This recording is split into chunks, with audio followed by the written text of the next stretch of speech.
Hello, my name is Amy Sturkey. I am a retired pediatric physical therapist, and I'm so excited because I have a new co-instructor. I'm going to let him introduce himself. My name is Quan. I am a former client of Amy. I'm 27.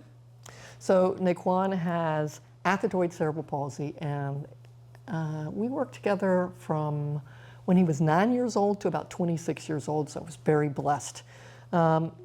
Naquan is incredibly cooperative. It's like a therapist's dream. The things that I am doing with Naquan are things that I would do with someone who was 3 years old, 5 years old. So do not be intimidated by the fact that he is older. These are things that I would have done with someone presenting in a similar fashion who was 3 or 5 or however old. So people who have Athetoid Cerebral Palsy tend to have, well, they have fluctuating tone to start with. That's just defined by what they have. And they tend to have worsening fluctuating tone further out their body as opposed to closer into their core. And they tend to have worse fluctuating tone in their arms compared to their legs. So that sets them up for having the worst fluctuating tone in their hands compared to anything else. And unfortunately, it's our hands that we use for a lot of functional use.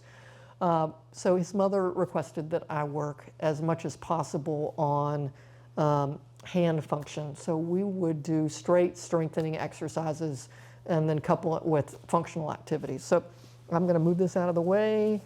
Naquan, if you could lean forward, we're going to do those wrist extension activities. We're going to do both hands 10 times. So working on that wrist extension, he tends to keep his hands flexed a lot, so this is a really tricky skill. I've got it down, and we're going to come up and touch me. 1. Oops, you got to touch me. 2. You can touch me. Come on, all the way up. You got this. All the way up. 3, 4, 5, 6, 7, nice job, 8, 9, 10. And what you saw was it's almost like he had to remember how to do that movement. So the more you practice those kind of skills, the easier it is for him to access it in his daily life and with functional skills. All right, here we go. I think this is the easier one, right? 1, 2. You see that he's doing a lot of medial and lateral 3 deviation in his attempts to getting it. 4, go all the way down for me. Yep. 5, all the way down. All the way down. 6. You got it. 7, all the way down. 8.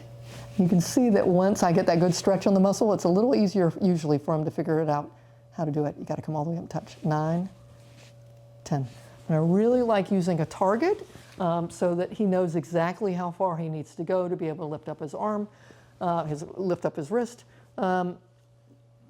When clients have a hard time with this, then I will help them do the movement and tell them it feels like this, because it's a movement that he doesn't do easily. Sometimes it's helpful if you take him through the movement so he can see what it feels like.